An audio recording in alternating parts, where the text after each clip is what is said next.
चलो चलेंगे ना। तो बेटी महाराज दशरथ जी का मुंह देखने लगी, मन में सोच रही है कि पापा कहे कि मम्मी कहे, समझ में न आ रहा है, क्योंकि अब तो ये विभांडक ऋषि के आशीर्वाद से पुरुष हो गए, दशरथ जी के रूप में खड़े हैं। सोच रही है कि अभी तक तो ये माँ थे, अब पापा हो गए। तो बोले कि माता पिता सब आप ही है, आज्ञा। और श्रृंगी ऋषि हाथ पकड़ करके कह रहे हैं कि चलो। तो दशरथ जी महाराज ने पूछा, बेटा महात्मा श्रृंगी ऋषि को प्रसन्न रख सकती हो? बोली कि आपकी आज्ञा। बस दोनों का अभिप्राय समझ करके दशरथ जी, वहां वशिष्ठ जी थे ही, दशरथ जी ने मंत्र के द्वारा अपनी पुत्री शांता को श्रृंगी ऋषि को पानी ग्रहण करा दिया। और उन्होंने ये भी समझाया कि बेटा ये परमहंस है, हो सकता है गृहस्थ आश्रम का कार्य ये समझेंगे कि नहीं, ये भी नहीं कहा जा सकता है। इनके साथ ऐसे ही विरक्त होकर के पूरा जीवन जीना होगा, जैसा ये चाहे। बेटा इन्हें विवश मत करना, ये ऐसे संत हैं जो परमात्मा ही परमहंस बन करके आए। ये समझा करके महाराज दशरथ जी ने अपनी पुत्री शांता को श्रृंगी ऋषि के साथ भेज दिया गया। और महाराज श्रृंगी ऋषि ने पति पत्नी समझ करके कभी शांता के साथ संबंध नहीं बनाया। जैसे स्वामी रामकृष्ण परमहंस ने शादी भी किया, अपने पत्नी के दरवाजे पर पहुंच जाया करते थे। एक कुआं था, कुआं पर पानी भरने वाली बहुत लड़की लोग होती, लेकिन शारदा मणि जब कुआं पर पानी भरने को आई तो परमहंस जी ने उन्हीं से पानी मांगा। पानी पिए, फिर बिहान होकर के आए, पानी पिए, फिर बिहान होकर के आए, पानी पिए। इसके बाद बोले, सुनो ना, क्या नाम है तुम्हारा? बोली मेरा नाम है शारदा मणि। बोली कि तुम मेरे से शादी करोगी? एक फकीर बोल रहा है तुम मेरे से शादी करोगे? कुछ नहीं बोली, वो लाज से शर्मा करके अपने घर में चली गई। तो बाबा पीछे पीछे उनके दरवाजे पर चले गए। परमहंस जी आए हैं, सब लोग जुट करके दर्शन किया, प्रणाम किया, स्वागत किया। इसके बाद आने का अभिप्राय पूछा। परमहंस जी ने कहा कि अभी अभी जो लड़की आपके घर में गई है उसे मुझे दे दो ना। अब तो अड़ोसी पड़ोसी में सब जगह बात होने लगी, हला होने लगा कि भाई परमहंस जी फलाने की पुत्री को मांग रहे हैं। अब 10, 20, 50, 100 की संख्या में गांव के अच्छे अच्छे लोग जुटे, बोले कि फलानी जीत जी तो बाबा को दे दिया जाए, शादी कर दीजिए। बोले कहाँ रखेंगे? ये तो कभी यहाँ कभी वहाँ, कभी वहाँ कभी वहाँ, इनको रहने तक का भी व्यवस्था नहीं है, हमारी पुत्री वहाँ कैसे रहेगी? और शारदा मणि का भी मन महात्मा जी पर चला गया। बार बार भेंट होता, बोलते सुनो ना, तुम हमारी बन करके सेवा के लिए चलो ना। ये शारदा तुम हमारी पत्नी हो, मानो चाहे नहीं मानो, तुम चलो ना। और पत्नी ही नहीं हो, तुम हमारी बहुत कुछ हो, चलो ना। बस पूछा गया तो रो करके बोली कि हाँ पिताजी, चाहे जैसे हो, हम उनके साथ सुखपूर्वक रह लेंगे, उनकी सेवा से मेरा जीवन कृतार्थ हो जाएगा। शारदा मणि को परमहंस जी को दे दिया गया, कुटिया पर्णकुटी भी बना दिया गया। एक रोज माता जी इनका चरण दबा रही थी, आंख खुला तो बोले कि माँ खाना खाई हो कि नहीं? आश्चर्य में पड़ी, झटका लगा, क्या अब से बोलिए तो? थोड़ा उठ के बैठिए। पानी दी कुला करने को, आंखों को धोने को, आंख धो करके बोले कि हे माता खाना खाई हो कि नहीं? तो बोली कि हाँ। आप खाना खा करके भोजन लेकर के सोए, वह भोजन मैं कर ली। तो बोले कि माँ ये तो अपराध हो गया है, तू मेरा जूठन खाई रे, सिर नीचे करके सोची, ओ मां जब कहीं दिया तो फिर पुत्र ही है। नारायण।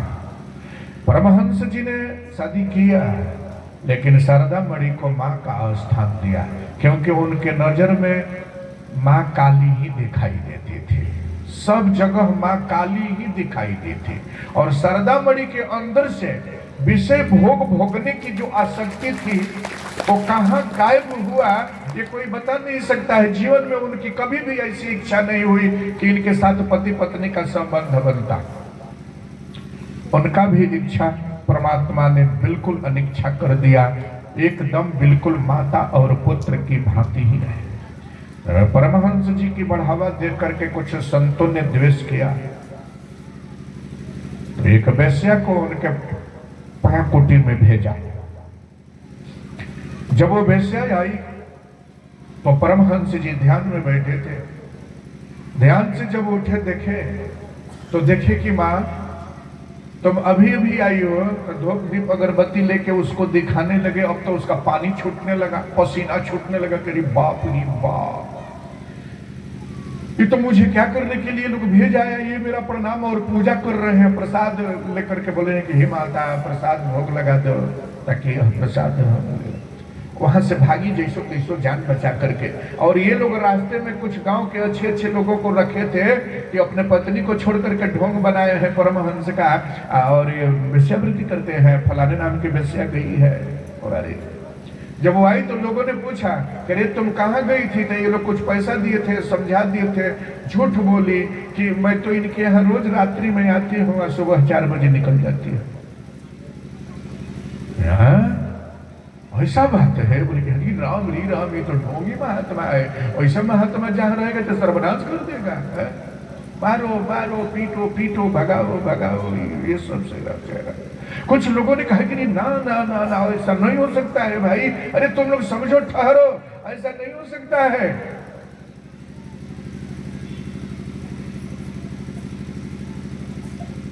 अनाप शनाप वालों ने कुछ अनाप शनाप बोला। परमहंस जी हाला गुला सुन करके कुटिया से बाहर निकले, हाथ जोड़े हुए हैं। दर्शन करने वाले अभी भी उनका दर्शन कर रहे हैं, लेकिन जाकी रही भावना जैसी। कहते हैं कि जाकी रही भावना जैसी, अब प्रभु मूर्ति देखहि दिन तैसी। जो लोग जैसे अंदर से थे वैसा ही परमहंस जी को उस दिन देखा। परमहंस जी वही का वही है, लेकिन अपने अपने भावनाओं के अनुसार लोगों ने देखा। इतने में धड़ाम से प्रतिमा फूटा और उसमें से काली जी प्रकट हो गई। मच गया भगवान। नारायण। केवल इतना ही कहे कि रे माई ये लोग क्या कर रहा है? बस धड़ाम से मूर्ति फूट गई और उसमें से एक दिव्य विकराल श्री विग्रह निकला, चमचमाते हुए। किसी का नजर नहीं ठहरा, लगा कि प्रलय हो जाएगा, कोई देख भी नहीं पाया। भगोदड़ भागा लोग जान बचा के। झोटा पकड़ करके वेश्या को उठा करके पटक दिया। कहती है पुत्र, हाँ माँ। अरे तुम अपना जान बचाने के लिए भी सफाई नहीं है? बोली हे माता यह दुनिया वाला सफाई नहीं सुनता। हे माता यहाँ सच्चे लोगों का गुजर नहीं है, तो किस किस के सामने सच्चाई पेश करे? माँ अगर कोई भी सच्चा होता तब न सच्चा मानेगा। ये तो दुनिया में सब झूठे हैं, सब झूठा है। माँ दो प्रकार के लोग सच्चाई सफाई नहीं सुनते, और दो प्रकार के लोगों के सामने सफाई देना भी नहीं चाहिए। हाँ बेटा, किन किन लोगों के? बोले कि जो अपना है उसके सामने सफाई देने की क्या जरूरत है? वो आपके विषय में बिल्कुल जानता है। अब कोई भी कुछ कहे वो मानने के लिए तैयार नहीं है, वो आपका प्रेमी है, तो उससे क्या कहा जाए? और हे माता जो अपना नहीं है, अपना विरोधी है, अपना से प्रेम नहीं है, तो उसके सामने चाहे लाख सफाई दीजिएगा वो मानने के लिए तैयार है, वो मन में नहीं करेगा। तो क्या सफाई दे मां? जब तू है तो सब कुछ है। आपके महाराज दशरथ जी, श्रृंगी ऋषि को ऐसा कहा गया, श्रृंगी ऋषि ने इस कार्य को कराने के लिए यहाँ आए और उनके द्वारा यज्ञ हुआ। भगति सहित मुनि आहुति दिन है, प्रकटे अग्नि चरु करुलिन है। भक्ति सहित उन्होंने दिया तो भगवान प्रकट हो। कल की कथा में सुना आपके नारायण भगवान ने होता कहते हैं कि भय प्रगट कृपाला दीन दयाला कौशल्या हितकारी हर्षित महतारी मुनि मनहारी अद्भुत रूप निहारी लोचन अभिरामा तन घन श्यामा निजया युद्ध भुजचारी भूषण बनमाला नयन विशाला शोभा सिंधु खरारी। खर जोड़ अरि यानी खरारी भाव की खरदूषण के शत्रु अवतार ले लिया। अभी खरदूषण आया ही नहीं है, अवतार लेते ही इनको हमारे विद्वान ने कहा खरारी कि ये खरदूषण का शत्रु है और इसी जगह से श्री राम जयराम इनका डरामा शुरू होगा। पहले पहले युद्ध में खरदूषण नहीं आया, इसलिए खरदूषण का नाम दिया गया कि खरारी। कौशल्या हितकारी कहे, दशरथ हितकारी नहीं कहे। भय प्रकट कृपाला दीन दयाला कौशल्या हितकारी, दशरथ हितकारी नहीं। कथा में वो आती है कि एक बार रावण स्वर्ग लोक में ललकारते और ताल ठोकते हुए देवताओं को युद्ध करने के लिए ललकारते पहुंचा, तो देवता लोग इसके भय से भाग गए। तो ठहाका मार करके हंसा और बोला कि पाताल लोक से लेकर के स्वर्ग लोक तक 14 भुवन रावण के अधीनस्थ है, हाथ में है। देवताओं, तुम लोग परास्त होकर के अभिमान छोड़कर के मेरा दासत्व को प्राप्त क्यों नहीं कर लेते हो? बोले कि लंकापति घबराओ नहीं, घबराओ नहीं, हम लोग जिसका दास हैं उन्हीं का दास बन करके रहेंगे। तुम्हारा अभिमान अब पक गया है। लंकापति कौशल नरेश की पुत्री कौशल्या के गर्भ से माध्यम से जो अवतार होगी वो तुम्हें सर्वनाश कर देगा, तुम ठहर नहीं पाओगे। बोला कि तुम लोग बहुत बड़े मूर्ख भी हो, कमजोर तो हो, शक्तिहीन हो, डर से भाग जाते हो। आज मुझे पता चला कि बहुत बड़ा मूर्ख भी हो, क्योंकि तुम लोग ये भी मुझे बता दिया कि किसकी पुत्री से ऐसा ऐसा होने वाला है। तुम लोग जिंदा रहो और ऐसे ही मेरे दुश्मन को बताते रहो और हम अपना बिना खोजे बिना प्रयास का अपने दुश्मन को मार्ग से हटाते रहे। बस गया और महारानी कौशल्या को सोए हुए रात में उठवा करके समुद्र में फेंकवा दिया। नारायण भगवान श्री राम ने देखा जिसके माध्यम से मुझे अवतार लेना है, जो मेरी माँ है, तो प्रभु ने राघव नाम का मत्स्य का रूप धारण करके एक मंजूषा बनाया और गिरते हुए कौशल्या जी को सहज भाव से पकड़ करके शांति देते हुए उस मंजूषा में रखा। रावण दूसरे दिन गया और जाकर के बोला कि देवताओं, तुम लोगों ने जो पता बताया उस आता पता का मैं नपाता कर दिया हूं, अब कुछ रह नहीं गया। बोले कि रे मूर्ख, तो समझ नहीं पा रहा है। चक्रवर्ती महाराज दशरथ जी जब तक जिंदा है कौशल्या को मिटा कोई नहीं सकता, क्योंकि उनकी शादी उन्हीं से लिखा है। तो बोला कि ओ ये भी बता दिया, ऐसे ही बताते जाओ, ऐसे ही बताते जाओ। उस दिन से रावण ये चक्कर में रहने लगा कि कब भांज लगे, मौका लगे कि दशरथ जी को जल में डुबा के मार दो। और दशरथ जी को सैर करना समुद्र में बहुत ही अच्छा लगता था। एक रोज महाराज दशरथ जी एक नाव पर बैठे और समुद्र में सैर करने को नाव ठेल दिए। बीचों बीच समुद्र में जब नाव गया तो रावण उस समय मेघ के पास गया और 49 पवन के पास। बोले कि इस समय मेरा आधिपत्य है, राजस्व है, तो 56 प्रकार के वृष्टि और 49 पवन चलो कि दशरथ जी को डुबा दो, नाव मारा जाए और वो मर जाए। तो 49 पवन वृष्टि चलने लगी, मेघ गरजने लगा, समुद्र में नाना प्रकार का तरंग पर तरंग उठने लगा। परब्रह्म ने देखा हमारे पिताजी को ये डुबाना चाहता है, जो मेरे नाम का उच्चारण करता है वो भवसागर से ही पार उतर जाता है। और हमारे पिताजी जिनका पुत्र मैं बनने वाला हूं, कहीं एक मामूली सागर उन्हें डुबा सकता है? नारायण नारायण।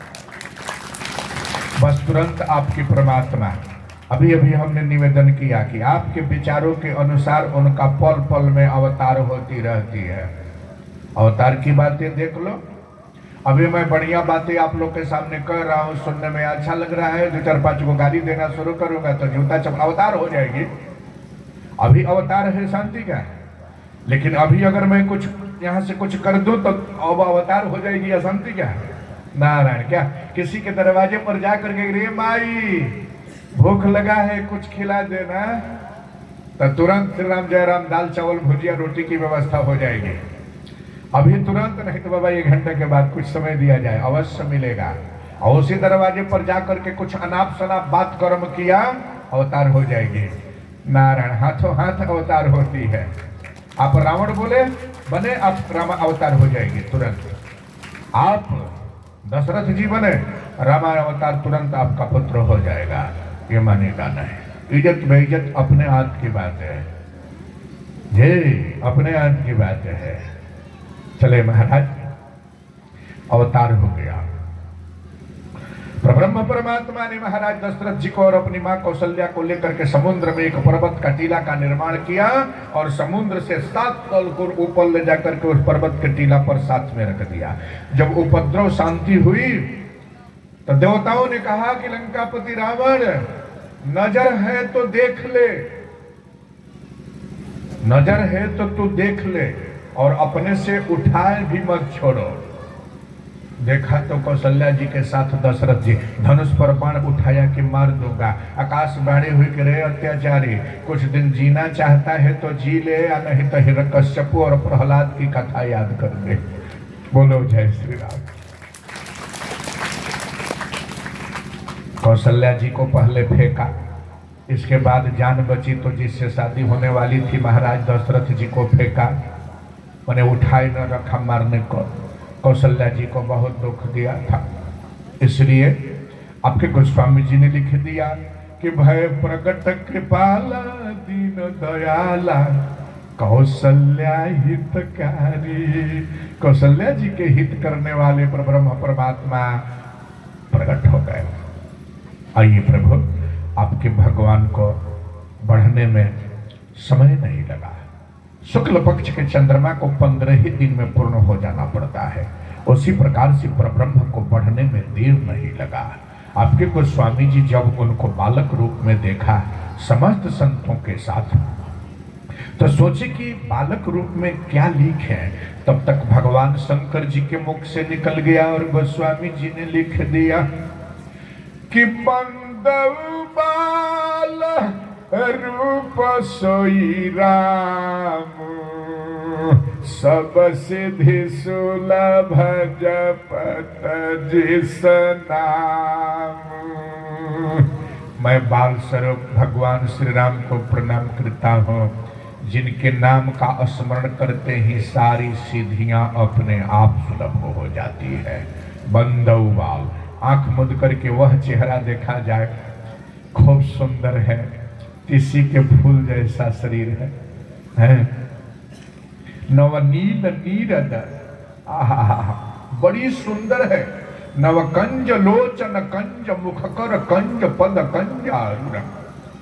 शरीर किसी के फूल का जैसा है, बिल्कुल मस्त है।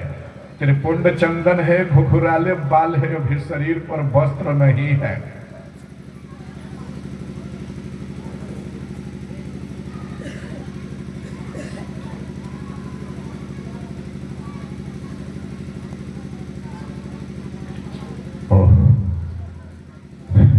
पल पल में भक्त के भाव को जानने वाली वह परमात्मा कब किस रूप में आपको दर्शन देगा, कहाँ आपको मिल जाएगा, ये कोई नहीं बता सकता है। आपके भगवान शंकर जी ने प्रणाम किया, गोस्वामी जी को मिल गया। तो गोस्वामी जी ने सोचा सूरदास जी बाल कृष्ण का करते हैं, तो हम भी उनसे पीछे नहीं हटे रहेंगे, हम भी लिखिए देते हैं कि बंदव बाल रूप सोई राम, असब सिद्धि सुलभ जपत जिस नाम। कौन ऐसा नालायक होगा कि जो राम राम राम राम राम राम राम राम नहीं कहेगा। खूब कहो, नहाए बिना नहाए, खाए बिना खाए, जैसे मर्जी आवे वैसे कहो। कोई विद्वान ने गया, हमारे व्यास जी लोग आते हैं कि राम नाम के हो भैया, अरे राम नाम के तो मनवा पीलो ना दवाई हो, राम नाम के। ये बहुत बड़ी दवा है। अरे रोग वियोग ये सब छुड़ा देता कि राम नाम के हो भैया, राम नाम के तो मनवा पीलना दवाई हो, राम नाम के। देखो मालिक, बचपन में एक मिठाई के लिए तरस रहे थे, हल्का सा धर्म का जुगाड़ फिट कर लिए तो आंख खोल के बैठते हैं तो सही से उसी समय से छप्पनों प्रकार आना शुरू हो जाता है। न एक धुर जमीन है, न बोवे है, न धंधा है, न नौकरी है, न कोई कपट पाखंड है, कुछ नहीं है। चलने के लिए अपना एक साइकिल तक भी नहीं है। लेकिन लोग गाड़ी बदल बदल के लाते हैं और गाड़ी पर ले जाते हैं। पैसों देने पर कोई गाड़ी नहीं भेजेगा। ये नाम सुनते हैं कि बाबा को जाना है मंच पर, तो अपनी अपनी गाड़ी के लिए वो तैयार होते हैं कि हाँ हम भी हैं, हम भी हैं, हम भी। नारायण तो मनवा पीलना दवाई हो, राम नाम।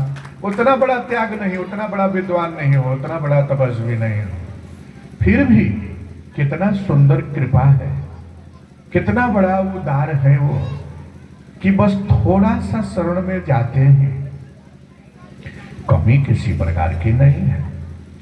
अभी आंख खोल के बैठे पूजा करके, तब तक एक पुजारी पहुंचे, गुरुदेव हाँ शंकर साहब जी गरम गरम जिलेबी भेजे हैं। कल भगवान की अवतार हुई, बधैया हुआ और आपको मिठाई नहीं खिलाया गया, भूल हो गया है, तो ये जिलेबी खाया जाए गरम गरम। नारायण। कुछ देर के बाद पीटी सहनी सुधा के राबड़ी, आहा, हम गरीब मकई के भात देखे थे लेकिन सुधा के राबड़ी नहीं देखे। और जब सुधा के राबड़ी खाते हैं ना तो माई याद आती है कि माई जिंदा रहती ना तो खरीद के खिलाते कि रे माई देखो एगो ये भी मिठाई है। जो मकई का भात बचा करके रखती थी खिलाने को, नमक छिटक कर, और सुधा की मलाई राबड़ी नहीं देता। लेकिन भगवान मुझको देखा दिए ना, बड़ी कृपा है, बहुत कृपा है। जब मेरे जैसे अभागा और अनाथ पर इतना कृपा है कि हमारे को दर्शन के लिए और हमारी बात सुनने के लिए इतने बड़े बड़े विद्वान लोग आते हैं दूर दूर से, ये उनकी कृपा नहीं है तो किसका कृपा है। एक सहोदर भाई भी भाई का नहीं सुनता है, चुप, हमरा से बेसी तू ही जाने लो क्या। जहां जाइए वहां भीड़ लगा के बुद्धिजीवी लोग कथा सुनते हैं, हमारी कथा को विद्वान लोग सुनते हैं, संत जन सुनते हैं। श्रद्धा से जनकपुर में बुला करके पुनौरा मठ के महंत, जनकपुर मठ के महंत रामप्रिया शरणदास जी, अहिल्या मठ के महंत महावीर शरणदास जी ने, इन लोगों ने पिछले साल मार्च में 24 मार्च से 4 अप्रैल तक की कथा थी। श्रद्धा से लोगों ने कहा कि हम लोग भागवत सुनेंगे लेकिन संत के मुख से सुनेंगे, किसी कथा वाचक के मुख से नहीं। तो रामप्रिया शरणदास जी, महावीर शरणदास जी इन लोगों की उम्र हमारे बाबूजी से भी बड़ा है। और ऐसे पहुंचे हुए संत लोग जब हमारी गाड़ी लगी तो माला लेकर के लोग दौड़ा, मलार्पण किया या चरण झुक करके प्रणाम करके चरण लोग छुआ, तो संकुचित हो गया मेरा शरीर। लेकिन आहा, इतनी बड़ी कृपा है प्रभु। भगवान देखे कि हमारे ससुराल में आया है तो कदर होनी चाहिए। जनकपुर वासियों ने इतना सुंदर कदर किया, इतना इज्जत किया कि जनकपुर में आज भी संत लोग हैं। नारायण, ये कौन करवा रहा है? ये कौन? तो मनवा पीलो ना दवाई हो राम नाम के। आप सारे समाज के लोग दौड़ जाते हैं, गुरु जी आ रहे हैं। आहा, हमारे सहनी परिवार तो अब क्या कहा जाए। शिव शंकर जी हुए, शंकर साहब हुए, डॉक्टर सूर्यदेव लोग हुए। नारायण, गुरु जी आ रहे हैं, उतरते उनको ये व्यवस्था चाहिए, मुझे पता नहीं कि क्या चाहिए। नारायण, एक दयावान ब्राह्मण बेग संभाला जो आज तक संभालते रहा, पूरा परिवार समेत। पांडे जी ने 12 बजे रात तक 4 बजे सुबह से लेकर के, ये कौन करवा रहा है? एक दामाद भी आता है, 2 से 3 दिन रहता है तो मन उपछा जाता है। अब बाबा जब जाने लगते हैं तो सारे लोग रोने लगते हैं कि फिर कृपा किया जाएगा। पंडित जी की बाणी होती है, दास समझकर, चेला समझकर, भाई समझकर, ये घर आपका है गुरुदेव, विसारिएगा नहीं। नारायण नारायण, ये कौन करवाता है रे माई? ये कौन करवाता है? करो भगवान के, सबका वही पति है, सबका वही जगतपति है, चराचरपति है, सबका मार्ग वही है। बिल्कुल बेरोजगार घूम रहे लोग, नौजवान लोग, रोजगार अवश्य मिलेगा, इसमें कहीं से चिंता मत करना, लेकिन सोच विचार करके करना। बराबर कहोगा, तुम्हारे लिए अवतार पल पल में होता है। कुकर्म हो जाएगा तो सर्वनाश के लिए अवतार हो जाएगी। अगर त्याग हो जाएगा धर्म पर है तो धर्म कभी डूबता नहीं, धर्म कभी जलता नहीं, धर्म को कोई चुराता नहीं, धर्म कभी सड़ता नहीं। पाप सड़ जाता है लेकिन धर्म नहीं सड़ता है भाई। नारायण, ना धन चुरा ले जाएगा, शरीर चुरा ले जाएगा, कपड़ा चुरा ले जाएगा, लेकिन मनुष्य का किया हुआ धर्म दुनिया में कोई ऐसा चोर नहीं है कि चुरा लेगा। भाई सब कुछ बांट लेगा, पत्नी सब कुछ ले लेगी, लेकिन मनुष्य जैसा करता है किसी के पास सामर्थ्य नहीं कि उसमें से कोई बंटवारा कर ले, कोई उसमें से हिस्सा ले ले। आइए प्रभु, आपके भगवान अब चलने फिरने लगे। अब इसके बाद आपके भगवान कहते हैं कि जेहि विधि सुखी हो ही पूरा लोगा, या करो ही कृपा निधि सोई संजोगा। बाल्यकाल में जैसे बच्चा को देख करके माता और पिता को सुख मिलता है, आपके परमात्मा ने वात्सल्य रस में अपने माता पिता को, घर वाले को सुख दिया। इसके बाद चल चल करके गांव वाले को सुख देने लगा। जिस प्रकार से लोगों को सुख मिले, आपके भगवान श्री राम वही करके दिखाए, संकेत में बताए कि आपके कर्म से किसी को उद्विग्नता नहीं होनी चाहिए, उदंड नहीं बनना चाहिए।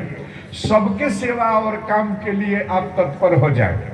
पड़ोसी चाहे जितना जन्मशील होगा, लेकिन आप उसके भलाई के लिए, मदद के लिए खड़े हो जाए तो एक न एक दिन आपका देखा देखी वो सुधर जाएगा, सुधर जाएगा कि हम ही गलत जगह पर हैं, मैं ही गलत जगह पर था, यही सही जगह पर है।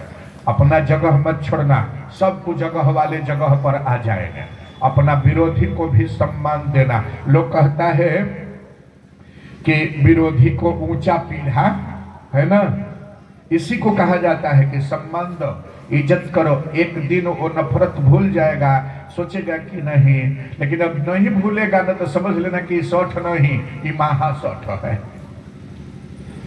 कुछ लोग समाज में, घर में ऐसे भी होते हैं कि आप प्रेम से रहना चाहते हैं, लेकिन वो प्रेम जानती ही नहीं है, प्रेम जानता ही नहीं है। कुछ भव ही है कि भौसुर को गाली देती है, वो प्रेम जानती ही नहीं है। कुछ वो समझ ही नहीं रही कि भौसुर देवता है, अगर वो डांटेंगे भी, थोड़ा कड़ा रूप में आएंगे भी, तो वो गार्जीवन रूप में है। ससुर के बाद भौसुर ही होते हैं, तो वो अपना रोप चलाने के लिए कहती है कि तकलत अमारत थाली चला के लिए।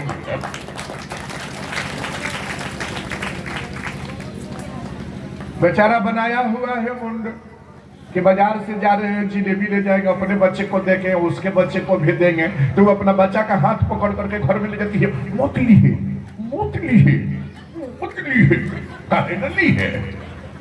नारायण कर्मा भागा कहीं का।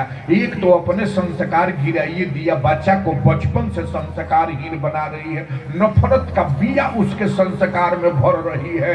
जो बच्चा अभी से ही नफरत में आएगा, द्वेष में आएगा, वो आगे चल करके समाज का, परिवार का क्या विकास करेगा? वो कुछ नहीं करता है।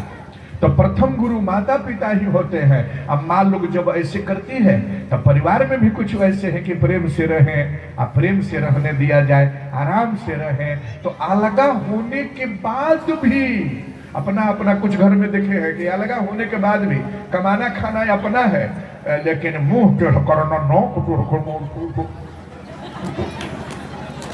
लड़ना झगड़ना, मानो तरीकबा सुरपनखवा मोरी न, तो ये सब बन के आई। नारायण वह माता धन्य है जो नफरत द्वेष को भुला करके आंगन में प्रेम से स्वर्ग को उतार देती है। वह माता धन्य है, और वही माता माता है। अलग तो होना ही है, 10, 20, 50 परिवार हो गए तो एक साथ थोड़ी चलने वाला है, लेकिन प्रेम अलगा काहे को करेंगे भाई? पैसा अलगा हो गया, धन अलगा हो गया, बेड अलगा हो गया, गाय भैंसी अलगा हो गई, खेत भी अलगा हो गया, लेकिन प्रेम अलग होता है।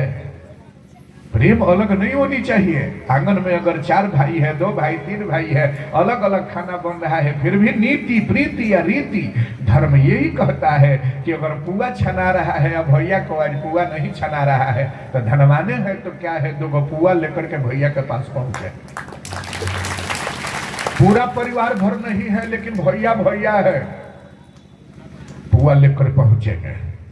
अगर घर में पनीर खीर बन रहा है, छोटे भाई यहाँ आज नहीं बन रहा है, उसका भी बन जाएगा, लेकिन आज नहीं बन रहा है, कोई से खा ले ना, बर्दाश्त नहीं होगा, ले जाए ना। पत्नी अगर करक्सा है तो अब क्या करोगे? ना ठीक है, कोई बात नहीं है, मुझे नहीं खाने की इच्छा कर रहा है, खाने की इच्छा नहीं कर रहा है। अगर पत्नी भली है, बेटा आज्ञाकारी है, तो वो पनीर खीर को लेकर पूरे परिवार को नहीं दे सकते हैं क्योंकि थोड़ा बना हुआ है, लेकिन भाई तो भाई है ना। अपना पत्नी का पति है तो पत्नियों खुश हो जाएगी कि हमारे पति को दिए हैं। बेटा भी खुश हो जाएगा कि चाचा बाबूजी को दिए हैं, क्योंकि इसका बाप को सुख मिलेगा तो बेटा खुश नहीं होगा, तो वो अपने लिए नहीं चाहेगा। लेकिन ऐसा नीति या रीति करना चाहिए। तो कुछ माई बहन लोग हैं अपने पति को ऐसे रखी है कि जैसे जूती चप्पल को तो संभालियों के चलती है, पति को कुचल देती है, और वो लोग कुचलाने के लिए तैयार है। किसी से कुछ कहना है तो भी डर है, ऐसे करके दिखता है लोरी बाप रे बाप, उतना डर तो भगवान के बाणों से नहीं है। किसी को कुछ देना है तो ऐसे करके देखो, स्वतंत्र हम है, मन का मालिक हम है, फिर दूसरे किसी को कहां से इसका अधिकार दे दिया गया? तो ये जितने काम वासना के गुलाम लोग हैं, वो क्या करेंगे बेचारू? उनसे कहां से धर्म होगी? अरे यहां तक देखे हैं, गाड़ी उड़ी में तो घूमते रहते हैं, बुरा ना मानिएगा, गाड़ी उड़ी में घूमते रहते हैं, पेंशन उठाते हैं, सारा पेंशनवा उठा करके जीवन भर का तो पेमेंट देवे किए हैं, पेंशनवा उठा करके दे देते हैं श्री राम जय राम। इसके बाद गाड़ी में पत्नी के साथ जाते हैं, कंडक्टर आता है और मांगता है पैसा, तो ऐसे मुंह देखते हैं, राम री राम, कम से कम गाड़ियों में भरता 1500 लेके रही है।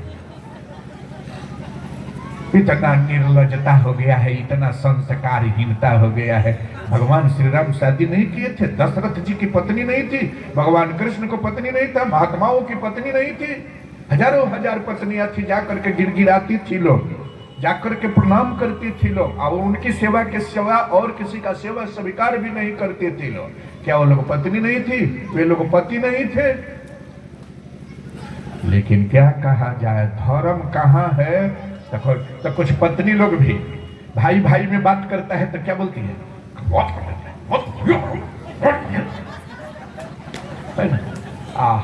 भाई भाई से बात करता है तो मुंह दांत पीस रही है, दांत टूट जाएगा। बहुत ऐसी माँ बहन हो देखिएगा 40 वर्ष के बाद एगो दूगो तीन गो तो टूट जाता है, पीसते पीसते।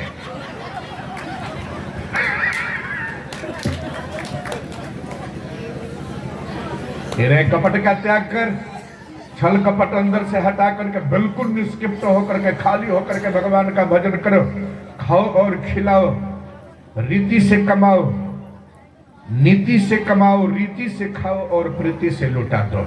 आपके भगवान ने समाज में ऐसा किया, तब न राम अयोध्या से जाने लगे तो पूरे अयोध्या वासी लगा कि जान दे देगा, जान दे देगा। इसके बाद नौजवान लोग सुनेंगे, प्रातः काल उठ के रघुनाथा, मातु पिता गुरु ना वही माथा। सुबह में उठ करके माता या पिता गुरु को चरण छू करके प्रणाम करना चाहिए, हर पुत्र और हर पुत्री को। बस सुबह होते ही अपने आप को भगवान के शरण कर दो। माता पिता और गुरु, अगर गुरु बराबर नहीं मिलते स्मरण करके प्रणाम करो उन्हें, लेकिन माता पिता सर्वोपरि गुरु हैं, उनको प्रणाम करो। श्री रघुनाथ जी किया करते थे।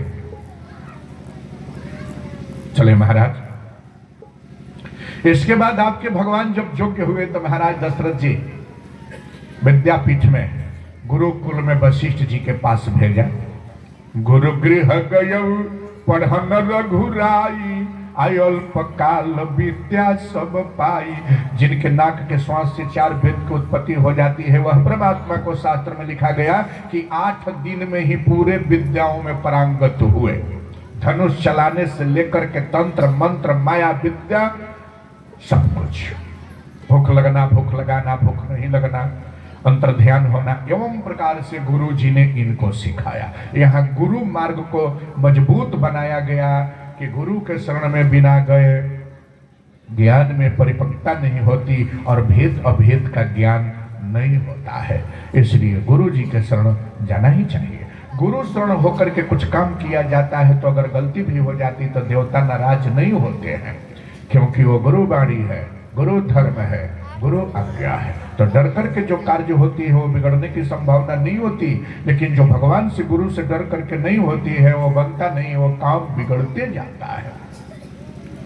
इसके बाद आपके भगवान योग्य हुए, उन्हें जनेऊ संस्करण करा दिया गया। कहते हैं कि भयव कुमार जब ही सब भ्राता, दीन ही जनेव गुरु पितु माता। गुरु मंत्र में अग्रगण्य है, माँ भिक्षा देती है और पिताजी संकल्प लेते हैं। ये तीनों मिलकर के चारों भाई को जनेऊ संस्करण करा दिया। जनेऊ कोई मामूली चीज नहीं है, जनेऊ ब्रह्मास्त्र है। जनेऊ धारण करने वाले भी कोई मामूली लोग नहीं होते हैं। जनेऊ क्या है महाराज? जनेऊ में 5 गांठ, 3 गांठ और 5 परवल होता है। जनेऊ में 5 परवल होने का मतलब कि 5 तत्व से यह शरीर बना है। तत्व 25 होती है, उस 25 तत्वों में से 5 तत्व लेकर के शरीर बना है, इसलिए यह अधम है। क्षिति जल पावक गगन समीरा, पंच तत्व यह अधम शरीरा। एक तत्व से बना रहता तो ये उत्तम होता है, अधम नहीं।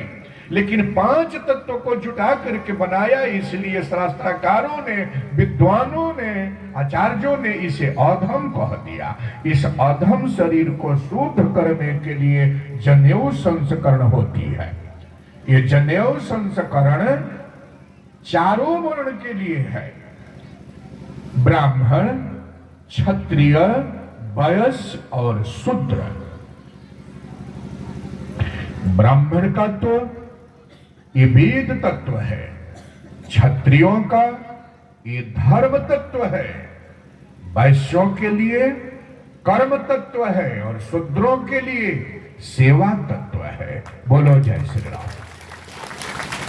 तब ब्राह्मण को मंत्र से अभिमंत्रित करके विधिवत जनेऊ संस्करण कराया जाता है। इससे शरीर के ऊपरी भाग की हिस्सा जो है पवित्र हो जाता है केवल जनेऊ पहनने से। क्षत्रियों को और वैश्य को भी विधिवत मंत्रों के द्वारा जनेऊ दिया जाता है, लेकिन शूद्र को अगर जनेऊ पहनने की इच्छा हो और संत रैदास जी जैसा विद्वान हो, विश्वासी हो, श्रद्धालु हो, ज्ञानी हो, अगर उन्हें जनेऊ पहनने की इच्छा होती है वेदोक्त मार्ग का पालन करने के लिए, तो किसी पहुंचे हुए ब्राह्मण से, किसी पहुंचे हुए संत के हाथ से जनेऊ लेकर प्रणाम करके वो जनेऊ पहन सकते हैं। उनको जनेऊ देने की विधि नहीं होती है, केवल इतना ही से काम हो जाता है। तो ध्यान देंगे, ब्राह्मण के लिए वेद तत्व, क्षत्रिय के लिए धर्म तत्व, वैश्य के लिए कर्म तत्व और शूद्र के लिए सेवा तत्व। और सेवायाम भक्ति, सेवा को ही भक्ति कहा गया है। तो शूद्र अगर सेवा करते हैं, शूद्र शब्द सुन करके बहुत लोग अज्ञानी है जो अपने आप को अपमानित दृष्टि से देखते हैं कि लोग मुझे शूद्र कहता है। ऐसा कुछ बात नहीं है। जिसके पास ज्ञान नहीं है, जिसके पास संस्कार नहीं है, जो वेदोक्त मार्ग का पालन नहीं करता, वो शूद्र है। शूद्र कुल में संत रैदास जी आए थे, तो क्या उनके शरण में ब्राह्मण संत नहीं गए? क्या गोस्वामी तुलसीदास जी रैदास जी से मिलने नहीं गए?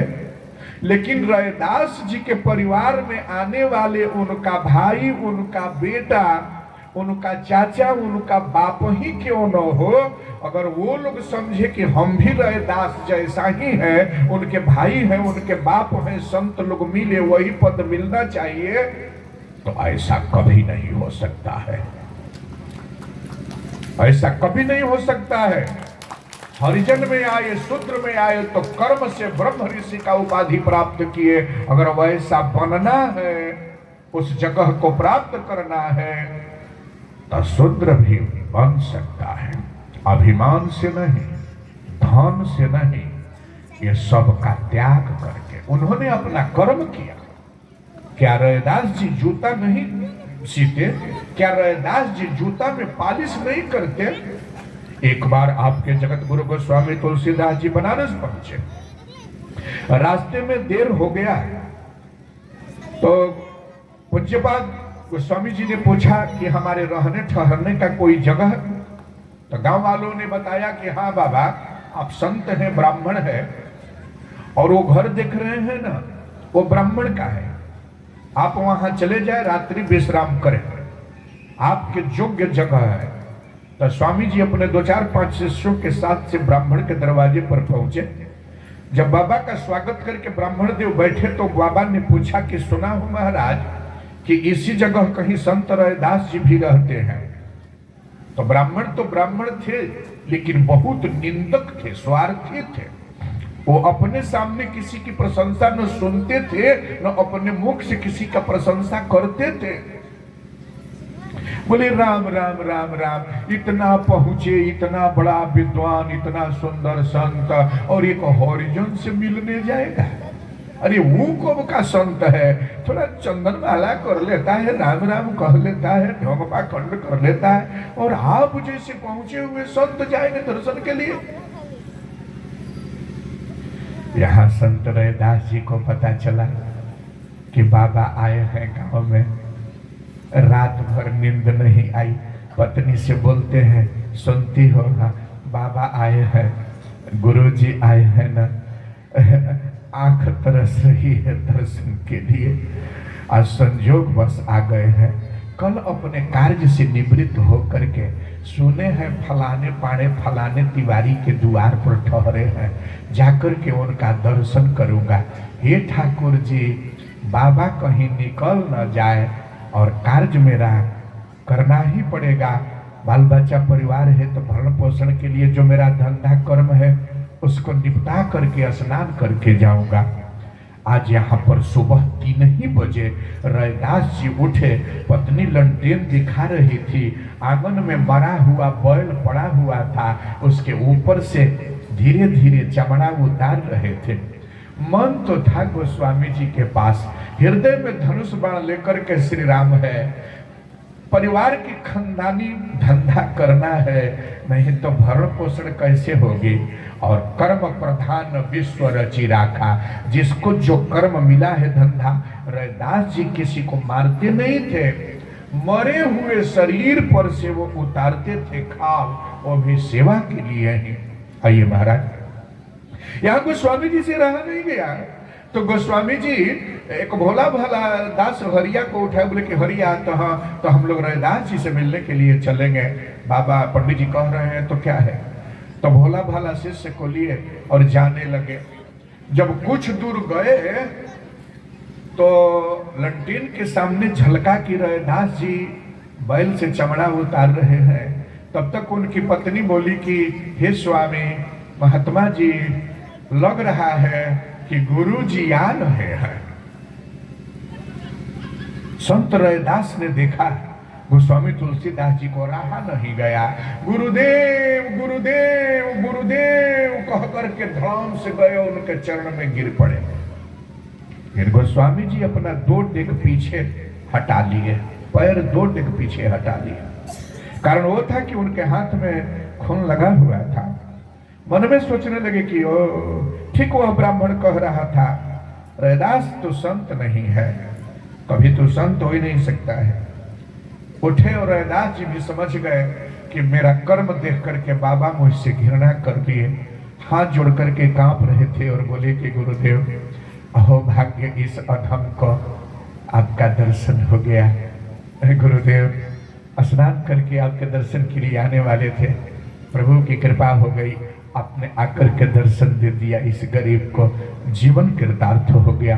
गोस्वामी जी अपना चरण जहां से हटाए वहां से धूली लेकर के रैदास जी लगाए, रोते हुए प्रेमाश्रु को रोक कर अपने घर में आए। यहाँ संत रैदास जी जो ऐसे हाथ लपके थे, उनके हाथ से खून की छींटा गोस्वामी जी के कुर्ता के बाह पर पड़ गया था। गोस्वामी जी ने सोचा कि अगर जाऊंगा तो लोग समझ लेगा कि रैदास जी से मिलने के लिए गए थे, नहीं तो खून कहां से लगा। तो कुर्ता खोल करके अपने शिष्य को दिए कि देखो बेटा, इस खून को दाग छोड़ा करके ही आना। यहाँ पर उनका शिष्य जलाशय में गया, रगड़ रगड़ करके खून छोड़ाने लगा, नहीं छूट रहा है। सोचा इतना मामूली काम गुरु जी ने कहा, ये भी मेरे से नहीं हो रहा है। ये कितना जीवन धिक्कार है इस जीवन का कि इतना छोटा काम भी मुझसे नहीं हो पा रहा है। खूब रगड़ रहा। इधर गोस्वामी जी आए, हम ब्राह्मण ने हाला कर दिया तो कथा शुरू करा दिया कि बाबा कम से कम 2-3 दिन रह के राम कथा सुना दीजिए। तो ऐसे ही एक चौकी लोग रख दिया, साउंड रामा सोहनी को खबर दे करके बुला लिया लोग। अब बाबा कथा कहने बैठ गए थे। हरिया देखा नहीं छूट रहा है तो दांत लगा दिया, दांत से जैसे ही खींचा तो खुनवा छूट के हरिया के जीभ पर गया तो घोंट गया। मूर्ख शिष्य था, दिव्य ज्ञान और दिव्य चक्षु का प्राकट्य हुआ, दिव्य ज्ञान हुआ। ये बैठे बैठे इसी जगह से देख लिया कि गुरु जी कथा कह रहे हैं, नारायण नारायण। बस कुर्ता को झाड़ते हुए गया और दूर से ही प्रणाम करके कथा कहने को बैठ गया। अब गोस्वामी जी रैदास जी के विषय में पोल खोलने वाले थे। अंदर से वो सोच रहे थे, कथा चल रही थी कि हनुमान जी को जनक नंदनी जानकी ने हार दिया, तो हनुमान जी तो बंदर का जाति, वो क्या जाने कि ये हीरा है, मोती है, जवाहर है, तो फोड़ दिए। कह के मन से सोचे कि अब रैदास के विषय में कहूंगा। तब तक इनके मन की बातें जान करके इनका शिष्य वहां से कहता है कि गुरुदेव गुरुदेव ना ना ना ना ना। आया दौड़ करके चरण पकड़ करके कान में बोला कि गुरुदेव रैदास जी के विषय में जो कहने वाले हैं कृपा करके न कहिएगा। और तो गोस्वामी जी आश्चर्य में हो गए कि ये तो मूर्ख है, मुरई को बैगन, बैगन को मुरई समझता है। ये मेरे अंदर के बात को इसे समझ लिया, ये कोई से समझ लिया। तुरंत कथा की पूर्णाहुति किए, हाथ पकड़ करके अंदर ले गए। बोले कि हरिया तू अंतर्जामी कब से बना? बोला कि हाँ गुरुदेव, आपकी कृपा से खून का दाग जब नहीं छूट रहा था ना, तो हमने मुंह लगा दिया, और जैसे ही वो खून हमारे गला के अंदर पेट में गया गुरुदेव, तो मैं यहीं से बैठे बैठे बता सकता हूँ कि कहाँ क्या हो रही है और कौन लोग क्या सोच रहे हैं, ये सब मैं बता सकता हूँ। मुझे दिव्य ज्ञान हो गया है गुरुदेव। उसी जगह गोस्वामी जी ने हाथ मल करके अफसोस कर दिया, और उसी जगह से बोले कि हरिया चल चल चल चल चल चल। दौड़ करके गए रैदास जी के पास। रैदास जी सुने कि बाबा आ गए हैं, और दौड़ करके हाथ जोड़ करके आया, धरती छू करके प्रणाम किया। गुरुदेव प्रणाम, बड़ी कृपा है आपकी ठाकुर जी की, पुनः आपने दर्शन दिया। गोस्वामी जी ऐसे हाथ फैला के खड़े हैं, कहते हैं कि रैदास जी आज अकवारी से गले न मिलिएगा। बोले कि गुरुदेव कल कोई और था, आज हम हजारों बार आपसे गले मिलेंगे गुरुदेव। हम तो नीच लोग हैं, आपके चरण के दास हैं, उतना ऊंचा कैसे मिले। लेकिन गुरुदेव कल कुछ और था, आज कल वाला आज नहीं है, वो कोई और थे। गोस्वामी जी ने कहा कि रैदास जी अनेकों बार प्रणाम है। बाबा आपने क्या कहा। लपक करके गोस्वामी जी को रैदास जी ने पकड़ा। दोनों संत एक संत को पकड़े हुए हैं। इसके बाद बोले कि मैं चमार हूँ बाबा, नहा लीजिए ना। आपने पकड़ने को कहा तो हमने पकड़ लिया, और मैं चमार हूँ, आप नहा लीजिए ना। बोले कि बाबा डायरी रखे हैं। बोले कि जी गुरुदेव मैं भी कुछ लिखता हूँ आपके आशीर्वाद से। तो बोले कि डायरी बढ़ाओ। तो रैदास जी ने अपना डायरी बढ़ाया, तो गोस्वामी जी ने लिख दिया कि चतुराई चूल्हे पड़ी, चतुराई चूल्हे पड़ी, पूरे पर आचार, तुलसी हरि के भजन बिना चारों बरण चमार।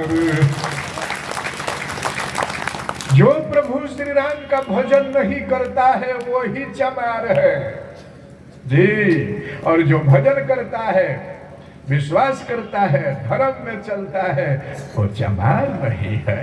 नारायण। चारों वर्ण के लिए हमारे परमात्मा कहते हैं कि समदरसी मोहे कह सब कोई, आसेवक प्रिय अनन्य गति होई।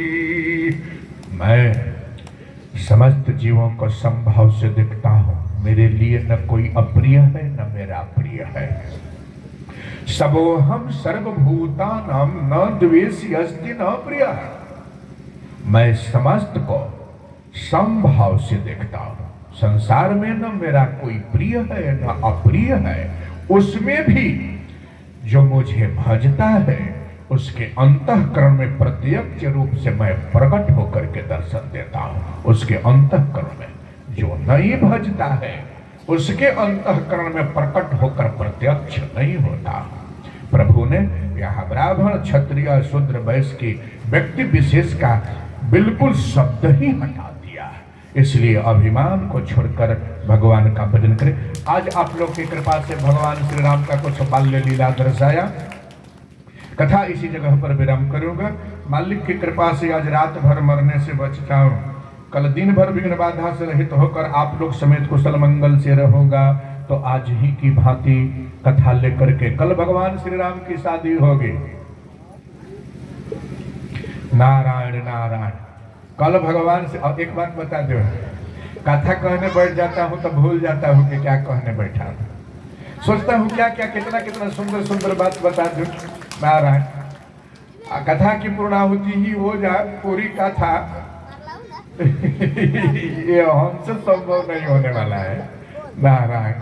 हमारी कथा में अगर कोई चाहे कि राम जी के बाल लीला से लेकर के पूरे जवानी का प्रकरण रावण को मरवा दे, कि ये थोड़ा असंभव जैसा लग रहा है। 1 साल तक कथा कहूंगा तब रामचरितमानस की कथा होगी। 1 साल तक। अभी भी बहुत छुपाता हूँ ना, शब्द शब्द का अर्थ अगर बतलाने लगूं तो वैसा श्रोता आना समय बड़ा मुश्किल है। राम कथा बड़ा सहज है, सरल है मेरे लिए। और शब्द शब्द का श्री राम जय राम संबोधित करते व्याख्या करते हुए बताओ। तो चले मालिक, कथा और उपदेश दोनों सुनते हुए जहां तक हो सके हम लोग 6 तारीख तक कथा सुनेंगे। आगे ठाकुर जी की कृपा, कल भगवान श्री राम की शादी होगी, धनुष अनुष तोड़वाएंगे हम, नारायण जी शादी वादी के प्रकरण तक ले जाएंगे और व्यास जी से आग्रह करेंगे कि कल अगर कहीं का प्रोग्राम न है तो भगवान श्री राम की शादी सीता जी के साथ थोड़ा गाना बजाना के साथ करें, भजन के द्वारा। यहाँ बहुत श्रोता लोग हैं हमारे भाई, दसों दिशा में जो मंगल चाहते हो, अपने पुत्र के पुत्री के शादी में, पोता पोती के शादी जनेऊ में, वो कल कैसे आएंगे मालूम है? सीता जी से भेंट करने के लिए कपड़ा गहना लेकर के। इसी कीर्तन के मंच पर यही प्रताप तार के निकट हम लोगों को सोना का नाक में काफी भी चढ़ गया। देने का अंत नहीं है और लेने का अंत नहीं है। हमारे घोघा घाट पर महाजग हुआ तो घोघा पर से लोग आकर के 4 गो नाक का मरीच दान में दिया। माने देना और लेना ये उत्साह से होता है। तो कल जितना हो सके सीता जी और राम जी से भेंट और विदाई के लिए सारी कपड़ा गहना, हमारे भाई लोग धोती गंदी गमछा भी लाएंगे और पैसा लाएंगे सो भी देखिए, हम केकरो के देवे या साइकिले पहुंच के असगनी पर रख दे, नहीं यही देख लीजिए, यही धोती है, यही गमछा है, यही गंजी है, कुर्ता है, जो ताकि वहां युद्ध में आ जाए, स्वर्थ हो जाए। और जो न लाने में समर्थ है वो भी आएंगे जरूर। ऐसी बात तो सोचेंगे कि बिहार की कहती यहाँ नहीं होगा तो न जाएंगे, ना आइए बहुत संख्या में। मान लिया कि हमको देने की शक्ति ना है, ना देंगे बात अलग है, लेकिन श्रोता के रूप में जरूर आइएगा। आप लोग भी सुन लिए, जब ब्याह कीर्तन हम शुरू करेंगे तो सीता जी पर हम पूंजी में जयबे करेंगी, हल्दी कलश होबे करेगा, हल्दी उनको चढ़बे करेगा। जब खूब मुट्ठी में बांध के रखिए, समय होगा वो एक बार यहाँ चढ़ा दीजिएगा, सबों के घर में मंगल होगा। ये मैं मंच से बोल रहा हूँ जो सत्संग का मंच है। बोलिए राजा रामचंद्र की। हरिओम हरिओम हरिओम। तो व्यास जी जितना बोले हैं अब उतना हमारे को मिल जाएगा, तब तो हम गड़बड़ाइए जाएंगे। ठीक है, हमारा न कुछ चाहिए, केहू करो को मिलाई।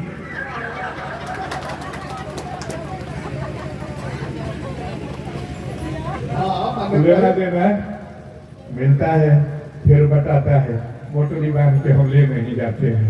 आगे ठाकुर जी के कृपा धर्म करना चाहिए, दान करना चाहिए। हाथ खाली हो लेकिन हृदय भरा भरा हो। नारायण नारायण। और कथा श्रवण करेंगे। जो रीति रिवाज है हमारे व्यास जी ने दर्शाया, इसका मतलब ये नहीं कि श्री राम जय राम अब 10 को साड़िए बढ़िया बढ़िया मिल जाएगा तो 10 को ब्याह कर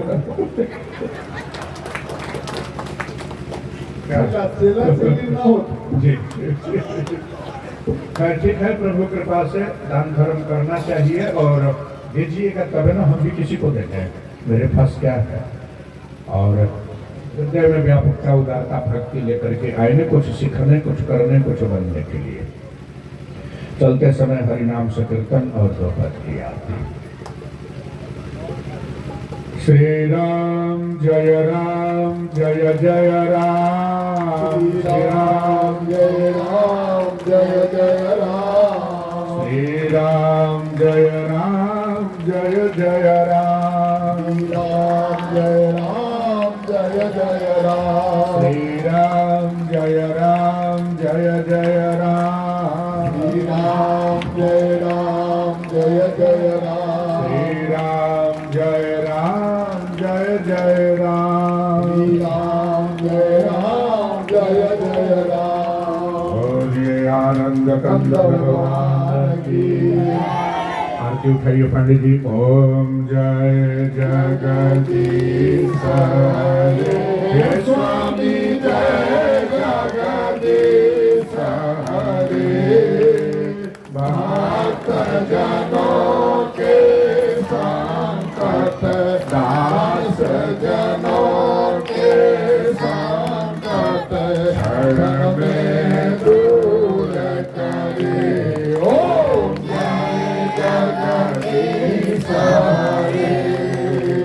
जो ध्यावे फल पावे दुख विनसे मन कारे स्वामी दुख विनसे मन का सुख संपत्ति घर आवे सुख संपत्ति घर आवे कष्ट मिटे तन का ओम जय जगदीश हरे मातु पिता तुम मेरे शरण गहमति सखी है स्वामी शरण गहमति सखी तुम बिन और न दूजा प्रभु बिन और न दूजा आस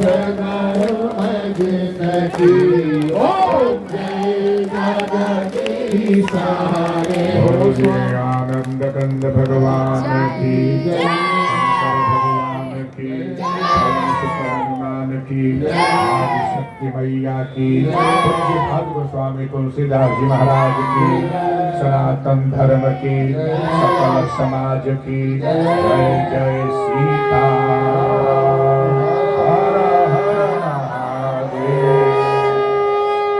सुनाम भव भेषज परम घोर त्रयशूल सो कृपालु तम पर सदा रहि अनुकूल।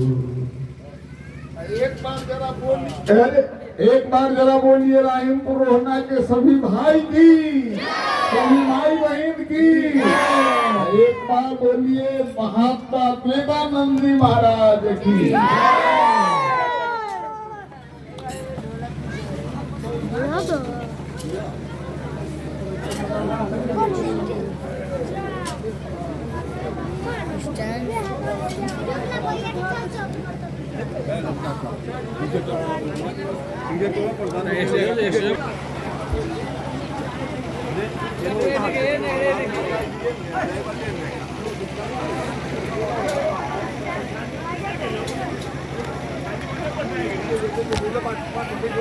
Narusan.